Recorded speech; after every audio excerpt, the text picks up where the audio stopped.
संगीत रागी जी जवाब दीजिए, तमिलियन हिंदू को नागरिकता क्यों नहीं, सिंधी को क्यों नहीं, बलूचों को क्यों नहीं, बताइए संगीत रागी जी।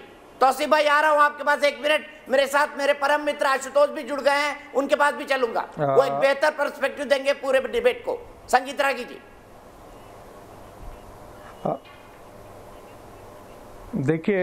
देखिए सबसे पहली बात तो कि यदि मान लिया जाए कि तमिलियन हिंदू यदि वहाँ प्रताड़ित हो रहे हैं तो स्वाभाविक है कि जब वो भारत में आते हैं तो नागरिकता की मांग करते हैं, और ऐसे में कोई भी यदि नागरिकता की मांग करता है तो ये कानून उनको उनसे वर्जित नहीं करता है।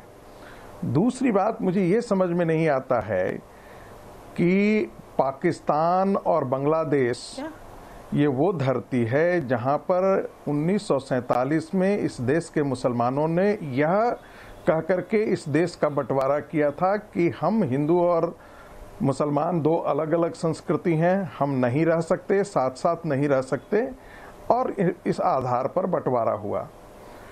अब उन्हीं की संतान भारत में आकर के पश्चिम बंगाल की डेमोग्राफी बदल दी, आसाम की डेमोग्राफी बदल दी, पश्चिमी उत्तर प्रदेश की डेमोग्राफी बदल दी, सीमांचल बिहार की डेमोग्राफी बदल दी, दिल्ली और अन्य जगहों तक जाकर के बस गए।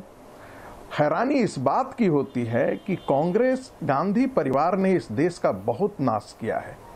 सत्ता में बने रहने के लिए गांधी परिवार ने इस देश के साथ वो सारे समझौते किए जिसे देशद्रोहियों की संज्ञा की दी जा सकती है।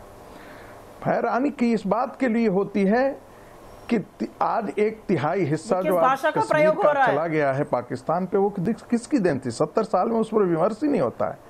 370 जब खत्म होता है तो कांग्रेस की चीख निकलती है।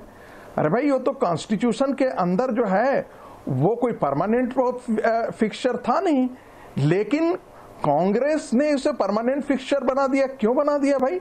सारे प्रिंसली स्टेट्स थे, सबों ने समझौता किया था, इंस्ट्रूमेंट ऑफ एक्सेशन वही था।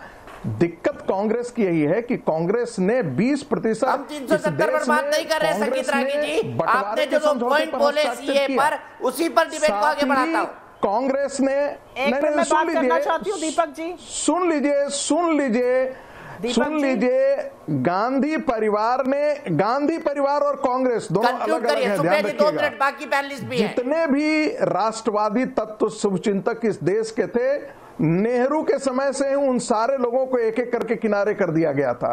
पुरुषोत्तम दास टंडन हुआ, आप जिनका नाम ले लीजिए। कभी आज स्थिति ये है कि कांग्रेस पार्टी जो है वो सिमी के साथ खड़ी हो जाती है, इंडियन मुजाहिदीन के साथ खड़ी हो जाती है, मुसलमानों का वोट चाहिए, ये इसलिए सारे कर्म किए जा